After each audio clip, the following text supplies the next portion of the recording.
Hello, everyone, and welcome to the recording of a brand new episode of Search Marketing Scoop. In fact, it's Marketing Scoop. It used to be called Search Marketing Scoop, didn't it? This is going to be episode 23 of season 2. And what we're going to be doing is we're going to be having a lot of great, couple of great guests on talking about marketing infographics and the successes that they've had with that. But before we start the podcast recording proper, we'll just give everyone an opportunity to start joining in and making sure that everyone who wants to watch us live has an opportunity to do so.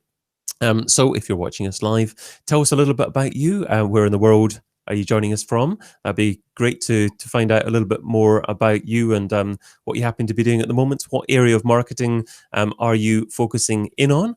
Have you looked into these infographics? You might have seen on the sign up page, the two infographics that we're focusing on are from gentlemen called Scott Brinker and Jeff Sauer, and they've launched infographics a few years ago, and they've updated them, and they've done different things to really bring them to high prominence, certainly within the marketing community. So I think it's a great thing to be talking about their success and what everyone can learn from that. So anyway, if you're watching us live, if you're wanting to interact, say hi in the chat, say where you happen to be from, and let us know if you happen to be involved in producing infographics or in a creative side of marketing. As usual, not as last week, we've got Judith going to be joining me as co-host. How are you doing today, Judith?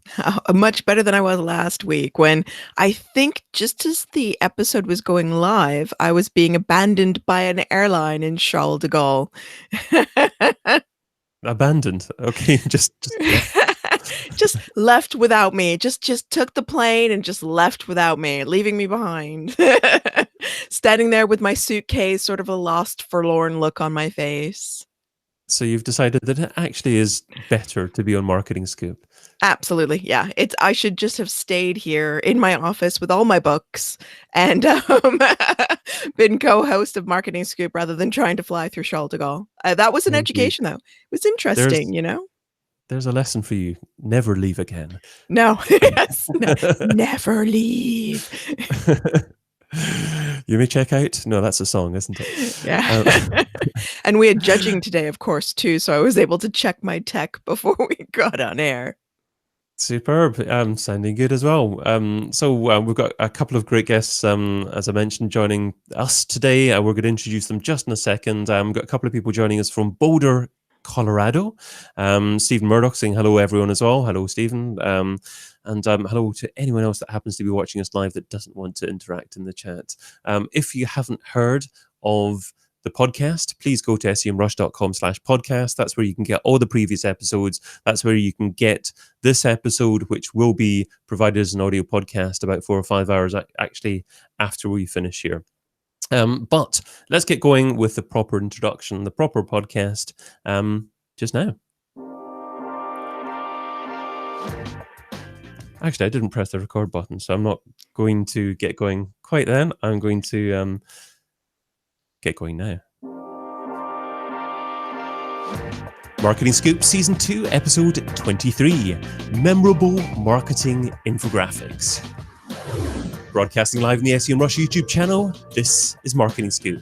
I'm David Bain. And I'm Judith Lewis, and welcome to the Semrush show that reveals the latest digital trends and technologies that impact your marketing strategy. Together with industry experts, we delve into SEO, advertising, and content marketing to uncover the ultimate recipe for digital marketing success. So let's get straight up to meeting today's guests. First up, a man who has a very small collection of personal belongings as he travels full-time, teaching people how to become better marketers. Welcome to the founder of jeffalytics.com, Jeff Sauer. Hey, thanks for having me. Greetings from Napa Valley in California.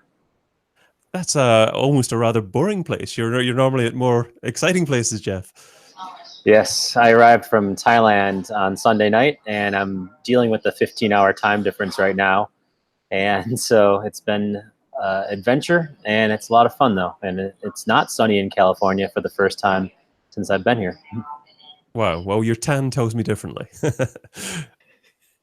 That's the Thailand tan, I'm sure. But now he has Yes, great wine. So, exactly. Trading one vice for another.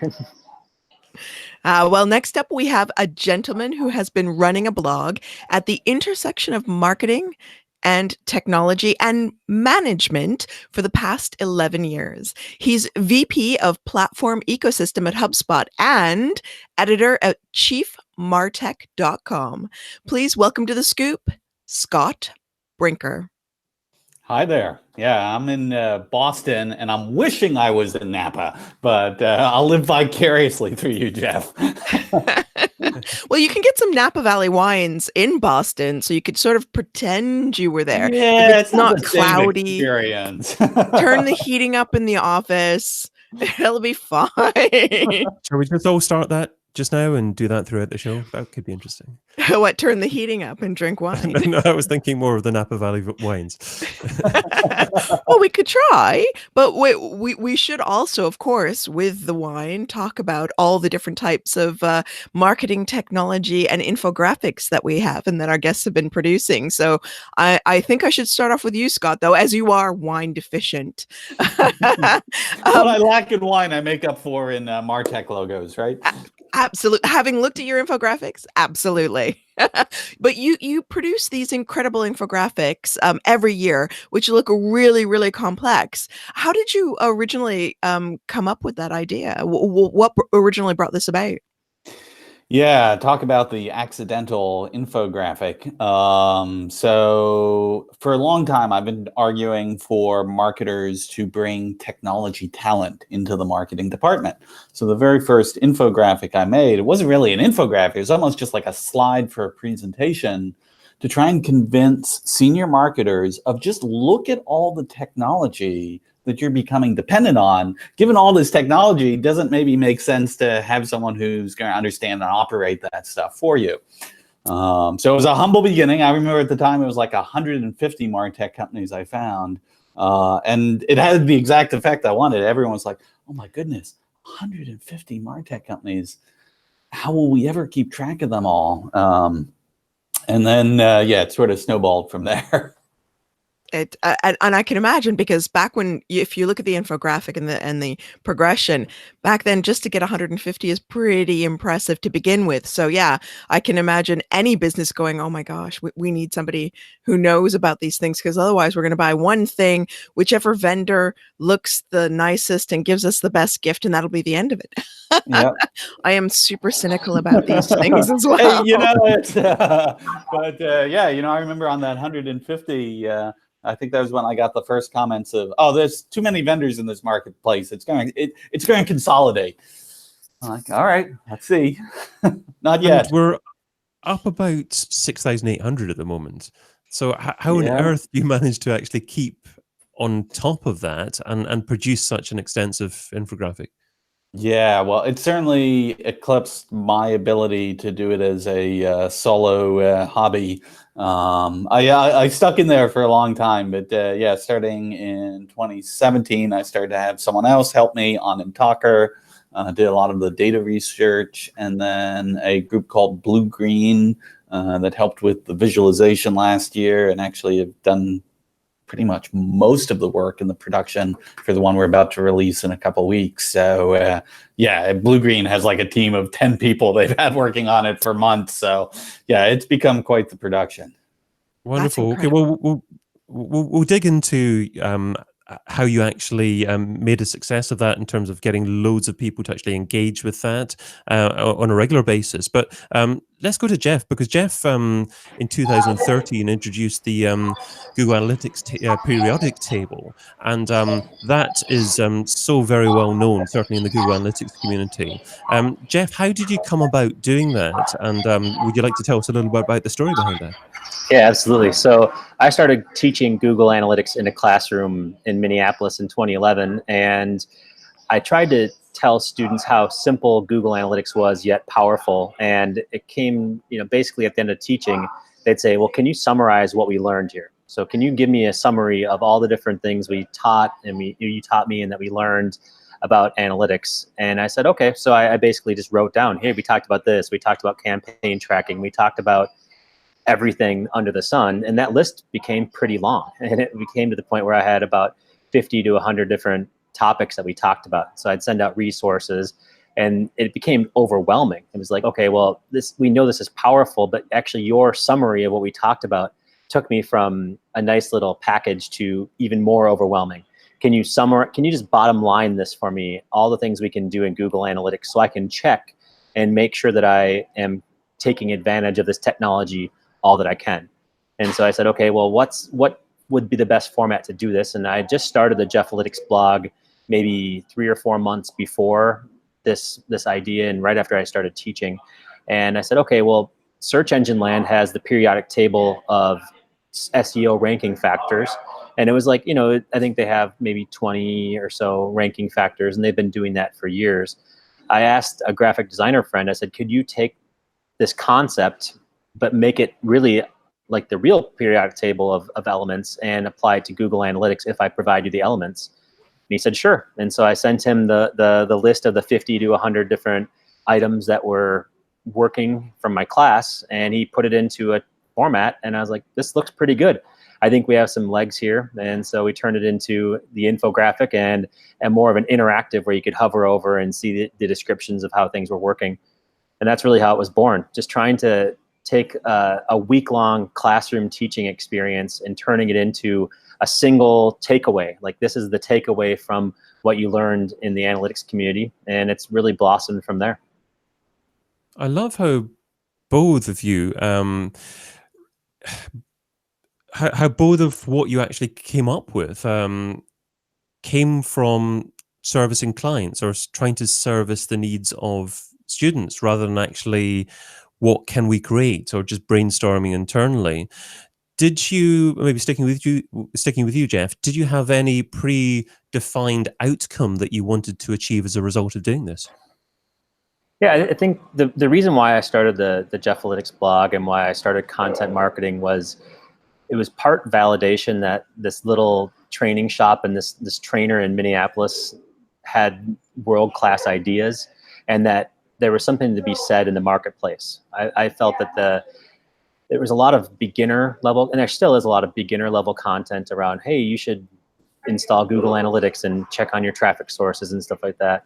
And I just didn't really think that the market was talking about all the advanced stuff you could do. And so I wanted to provide a more advanced perspective into what was going on in the marketplace. And I just didn't think the demand was being met. And so a lot of it came from just seeing if this stuff works. I don't know about you all, but I'm definitely one of those people who reads an article and I'm skeptical of it. People say 3 things you need to do in order, 3 things with X that taught me about Y. And I feel like it's a lot of empty, inexperienced perspectives that are out there. And I said, well, does this stuff really work or not? And I wanted to see if all these things that I had been doing for clients, if I had been working on for my own personal brand, and just all these ideas, if they really did work. And it turns out that doing content marketing is the greatest source of analytics richness that you could imagine. So just seeing all the different links that came in, seeing all the different traffic that came in, both from the initial push from Twitter and from Google Plus at the time. It was very big on Google Plus, all the way to the half-life of that traffic going into link building, into organic search traffic, and seeing how all these things come together. And it's something that I've used for years now to teach the power of analytics and the power of any type of marketing, to show the different waves that happen as you release something. So a lot of, my objective was just to have some data so that I could show people the power of analytics, and it worked out really well in that perspective.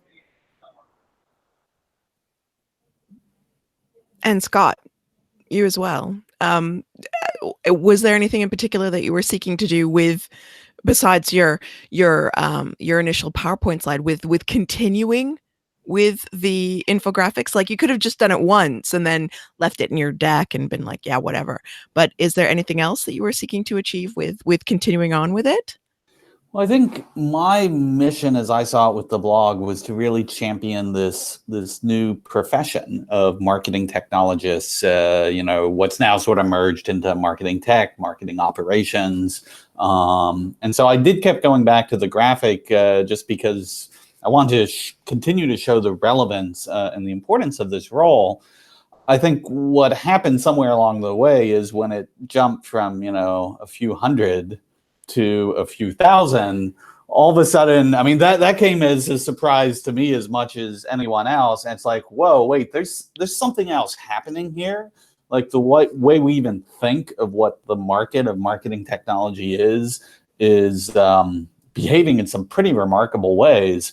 And so that kind of took on a life of its own. And I've, since then, just been fascinated in tracking that alone. What will be peak MarTech? When does this thing finally, is everyone in the world going to be, everyone in the universe going to be a MarTech company? Like, where's this stop? And so just sort of tracking this pattern and evolution has been fascinating. At some point, go for it, Judith. At some point, we'll all own our own MarTech companies. we'll own 2 or 3 each, something like that. Or we could do more than one. And I mean, one of the things that struck me as well is just like you were talking about. There's a team of 10 people now that's purely working on organizing this one sort of summary of infographic, so to speak, of all the MarTech companies. Like, are you still working on it? Do you put a lot of time into it? Like, what kind of an investment is this taking from you now that there are so many? Yeah, no, actually this year my investment was pretty high level, mostly direction, on the process of how do we qualify, the company's research, because we actually do research every single one that's on that graphic. That's why it takes so long. Direction about how we categorize them, certain things about, just the graphical aesthetic, but the team I brought on board here with Blue Green has really done all the hard work for it this year, and we're just in the final proofing stage of the one, and so my heart is leaping with joy, but also enormous gratitude, because I don't know, like the one person creating that at this point, I just don't know how that would be possible at this point. So Scott, apart from mentions in the press and on blogs, links, citations, what kind of value do you get from doing this? Is there measurable business that you're also bringing in yourself as a result of doing this? Yeah, I mean, it didn't start out with that as an intention. Again, I'd say it was kind of an accidental discovery, but I mean, a pleasant one. I'd say the 2 things I've gotten out of it in like real value is the graphic has become one of the things promoting the MarTech industry. As you may know, I'm also the program chair of the MarTech conference. So I'd like to think that the graphic, helped drives a certain amount of awareness and participation in the conference. I do get paid occasionally for that, which is good. And then surprising is, I didn't really start out with a vision of becoming the reference guy for MarTech. Sorry, Scott, we lost you just for about 4 seconds there. Would you mind just going back to the start of the previous sentence and just re-saying that so we can get it for the audio podcast? Sure. Which was that last sentence? Obviously, the previous one was talking about kind of acting as kind of chair of the conference, and kind of following on from that, just discussing the hopefully measurable value that you got out of as a result of doing this. Yeah, so by having this graphic help promote the industry, it's also ended up indirectly promoting the MarTech conference. That's a paid conference event. So I've ended up getting compensated in that. And then, in general, like the work I do at HubSpot, I'm helping HubSpot with their platform ecosystem, connecting HubSpot to many of the other companies on that graphic. And I'm pretty sure that, one of the reasons we began talking was because this graphic had been, on their radar, and they're like, well, this guy seems to know a lot about all these different companies. Let's talk to him. So you raise the value of your personal brand, and it's a little bit intangible, but that can bring a lot of value moving forward. Yeah, I think so. And again, for something that started really just as a labor of love, sort of all the other things that have happened around it, yeah, kind of a just wonderful surprise. And I'm just seeing a question in the chat saying how can we actually start to promote an infographic to make it successful, and it'll be interesting to get your thoughts on that. But I mean, first of all, if we just go back to Jeff, Jeff, I know that you said that you got a lot of value out of yours in terms of kind of links and references and real kind of prominence in the industry. But a similar question to what I asked Scott. What kind Yeah. of business value did you get out of it? I mean, if you look at this as a watershed moment of me becoming the guy when it comes to analytics and Google Analytics particularly, this is the beginning of my entire persona brand as Jeffalytics. And so just some tangible things that have come out of this is I started to incorporate the periodic table of Google Analytics into my speaking events. And so since I released the infographic, I've done the Google Analytics periodic table presentation over 100 times in 20 countries. Now, I haven't done periodic table in all 20 countries, but I've spoken in 20 countries about analytics and data-driven marketing and really grown as a result of that. Not only that, but I also have my online courses that teach Google Analytics, teach Google Ads, basically the Google marketing skills suite.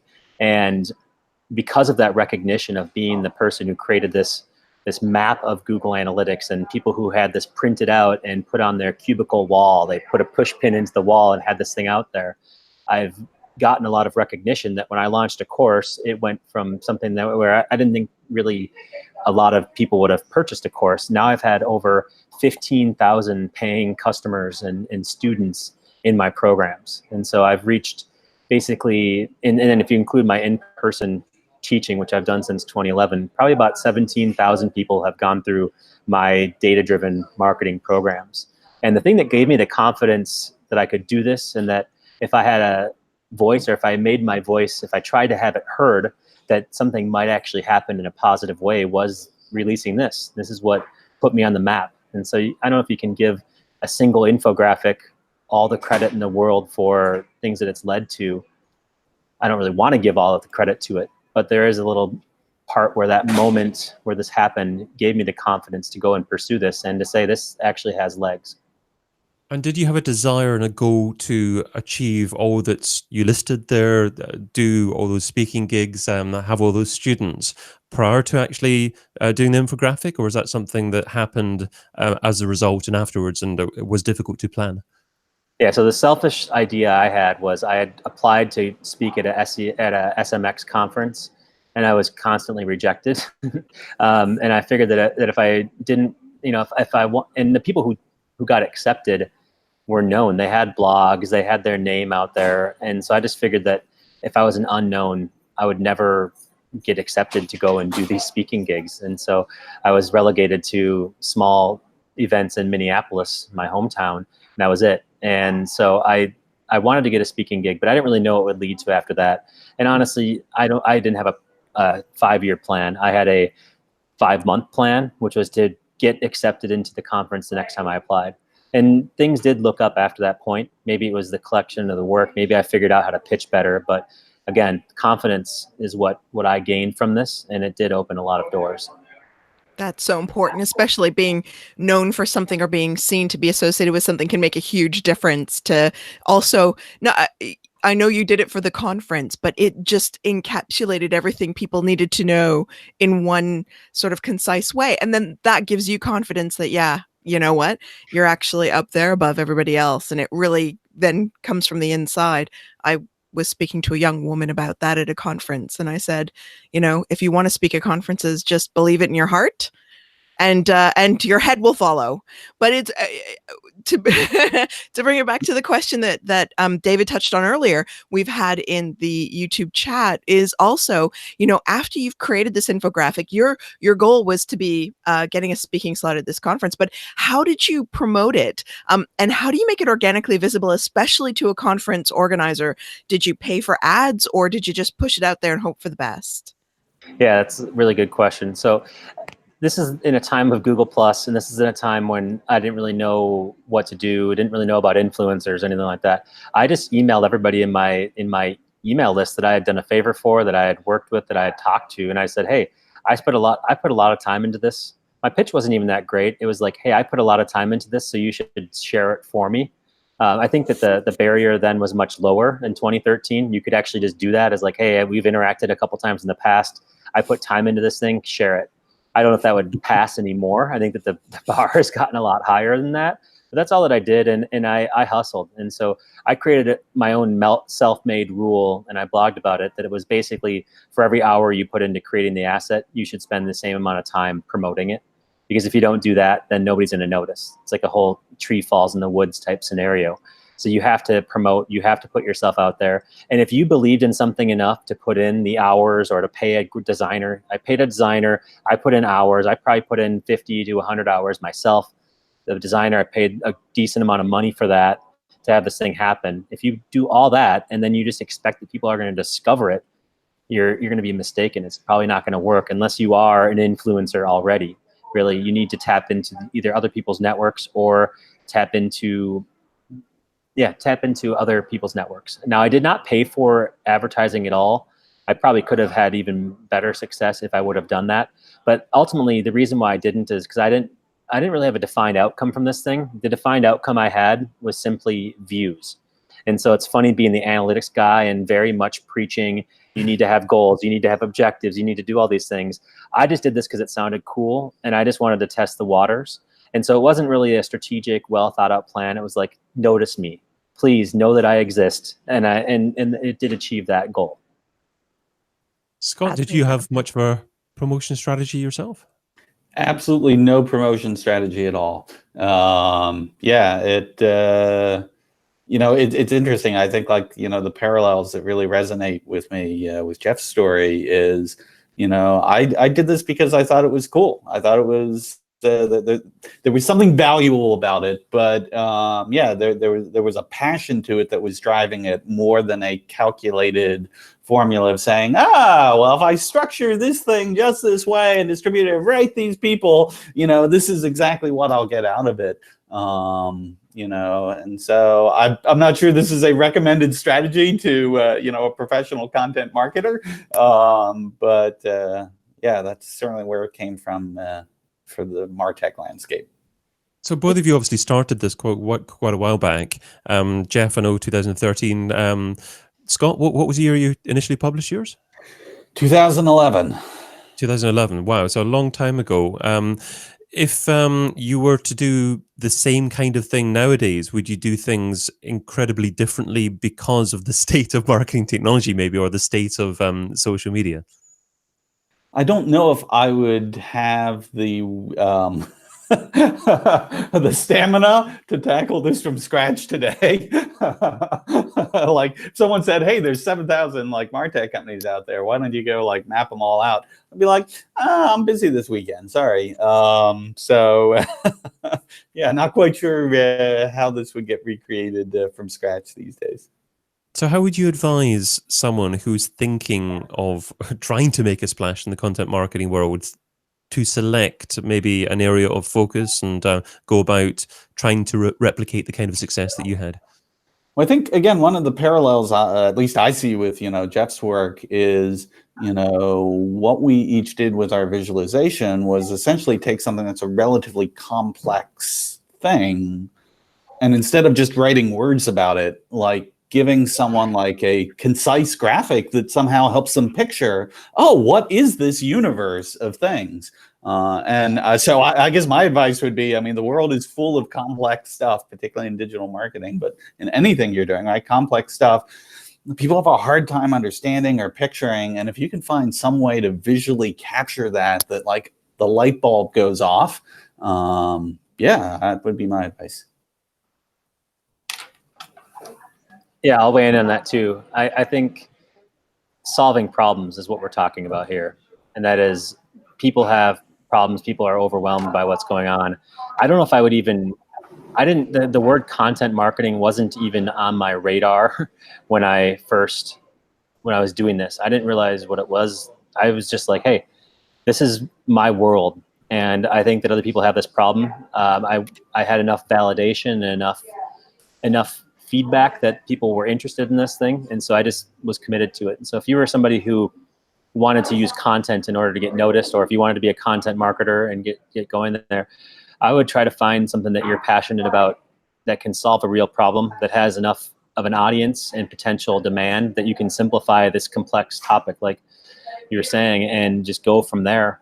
And it's not 100% chance that it's going to succeed, but I think that going after something that's more gimmicky or something that you're not passionate about or not as genuine, you're going to have a much lower chance of success. It really does come through that something is loved and that something is ready to be promoted, both from the asset itself, but I think a big piece of the asset is how you promote it and how you put yourself out there. And so it resonates everywhere you go. If you're doing some outreach to get somebody to notice this thing, the email is going to be a lot more genuine if you say, I spent a lot of time on this, or maybe you say something like, I am passionate about this and I think this is solving a real world problem, than just spamming somebody and sending out a note saying, hey, I noticed that you wrote about this, you should write about this too, or link to this thing. That type of generic crap isn't going to work now. It didn't really work then. People can see through that. What they really want is genuine value.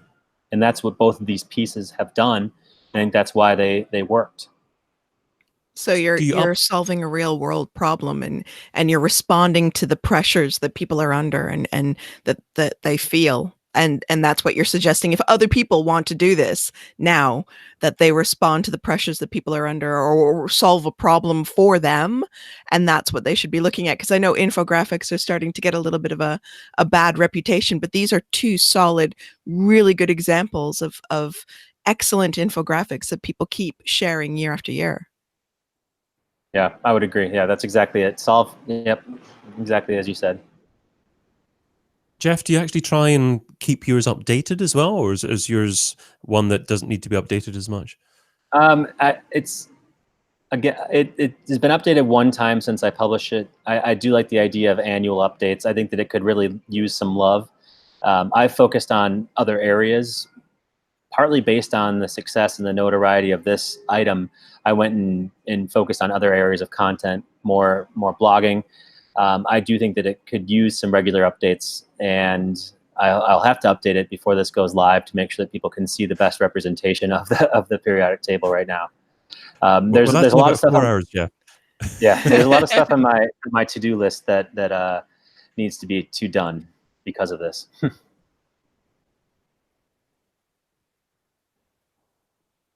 So I'm trying to think of lessons that can be learned for other marketers listening to this. And if you were a marketer that had a long list of things to do and thought, well, I could do this, but it's going to be difficult to measure the success of it, and I'm going to spend a long time doing it. Would you say there's any justification in focusing on that kind of project as being one of the primary things for them to do? Or would you say it's reasonable for them to be doing other things first, and only do this kind of thing if they've a reasonable amount of time? Jeff? Yeah, I think you could go and do this. If you want to go big and you want to get noticed and you want to get some of the outcomes that have happened for both of us, then this is a good way to go. I think if you were to, blogging or other mediums probably won't get you noticed nearly as quickly as something like this. But it's just a piece of the overall strategy, I would say. And that is, this is an output. This is a swing for the fences type opportunity if you put a lot of effort into one of these infographics. But it's not going to, it can be hit or miss. And so depends on how all in you want to go. And if you want to go all in, then you can ensure your way to success, not just by creating an awesome asset that people want, but also in the promotion piece and just really getting out there and getting it noticed as much as possible. Scott, is it worthwhile for a marketer to go all in on a project like this and not focus on other areas of marketing because they're doing that? Yeah, I guess my view would be a little bit more, pragmatic on this. I'm a big believer in testing. I mean, one of the reasons this landscape became what it is the amount of work I put in that initial slide for 150 logos. I don't know. I want to say maybe that was a day of putting that together, which is a lot for one slide for one presentation. But, it was sort of the reaction to that gave me the sense of, all right, well, there's something here, and, kept going back to it.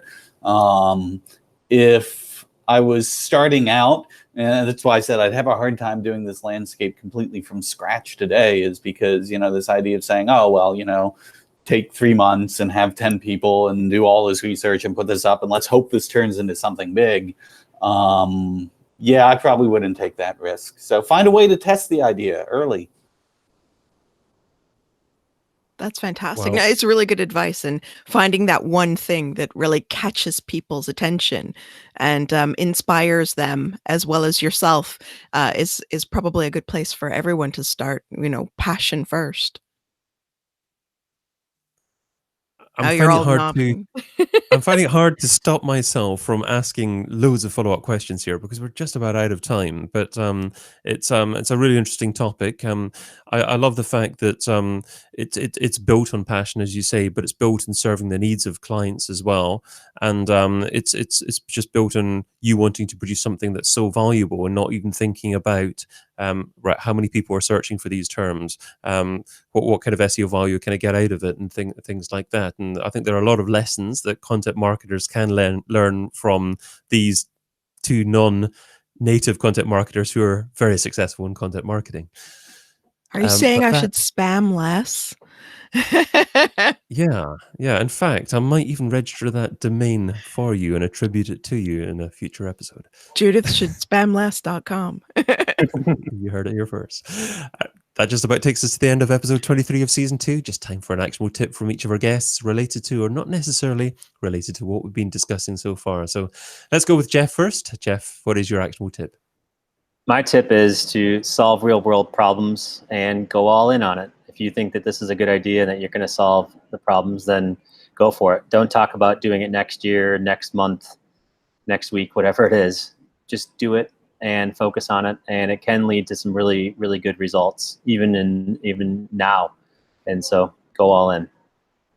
Love it. You can find Jeff over at jeffalytics.com. And then next up, of course, it's Scott. So Scott, what's your actionable tip? My actionable tip would be, we do a lot of writing and marketing, and I think there's so much opportunity to try and explain what is the mission of our company, what is the problem our product is or service is able to solve, and so I just really encourage people to experiment more with visually explaining, a concept or a value proposition, or more visual content in the world. I love it. Fantastic. I'd love more visual content in the world as well. And you can find Scott over at chiefmartech.com. And I've been Judith Lewis, your co-host, and you can find me over at decabit.com. I've been David Bain, your other co-host. You can also find me over at digitalmarketingradio.com. We will be recording the next episode, Season 2, Episode 24 of The Scoop, in just 2 days' time on the Semrush YouTube channel. That's on Friday, the 22nd of March, for a show that will look at how to apply a customer-centric approach to paid advertising. Joining us for that episode will be Amy Bishop from Cultive Marketing and Nava. Cultivative. Sorry. Look, I even have my glasses on. I went for an eye test today, people. And Nava Hopkins from WordStream. Sign up to watch that episode and other future episodes live over at scmrush.com/webinars. And of course, you can also catch the previous episodes over at scmrush.com/podcasts. And next week, you'll see me in my new glasses. So thanks so much for joining us, dear listener. Until next time, be fantabulous and do one thing that scares you. Adios.